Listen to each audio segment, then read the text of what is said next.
j'ai une excellente nouvelle. Ça vient d'arriver chez vous, un petit trésor du Roussillon, le domaine Case sans sulfite. Alors là, vous avez dans la bouteille un petit vin juteux, incroyable du Roussillon, du domaine Case, avec tout notre savoir-faire sur nos grands terroirs, et un vin nature qui va venir tout nu se présenter à vous, et c'est du pur jus.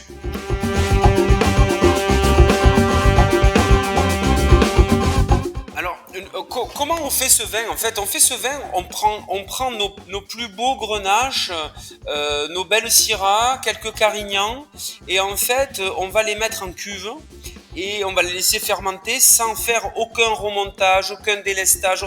On va éviter à tout prix que le vin s'oxyde.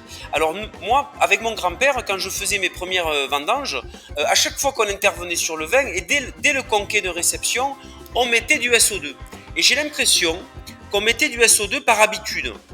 On avait tellement peur que les vins s'oxydent qu'on mettait du SO2 et on en mettait beaucoup trop. Donc on s'est aperçu, et c'est notre 6e ou 7e millésime, donc on peut dire qu'on a du recul, que les vins ne s'oxydent pas. Ils s'oxydent à partir du moment où la fermentation se termine, et c'est sûr que si on met le vin au contact de l'air, comme sur un remontage ou un délestage, les vins sont plus fragiles. Donc qu'est-ce qu'on fait?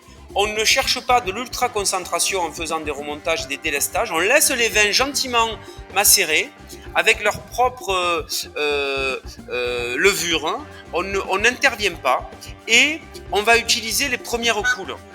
Hein, on ne va pas utiliser de ce qu'on va mettre dans le pressoir, parce que dans le pressoir, on va être au contact de l'air.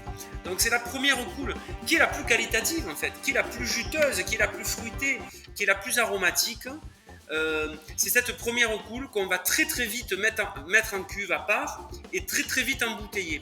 L'idée étant de l'embouteiller jeune, avec un bouchon très étanche, pour qu'on puisse vraiment, de la vigne jusqu'au jour où le raisin est rentré dans la cave et jusqu'au jour où on va ouvrir cette bouteille sur une belle table au Québec, on aura exactement le même vin qu'on avait au départ.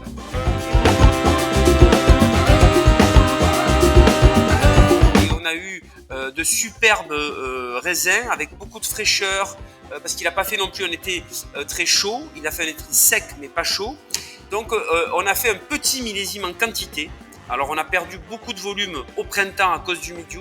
Par contre, la qualité était au rendez-vous. On aurait aimé en faire plus tellement c'était bon en fait, pour faire simple. Voilà.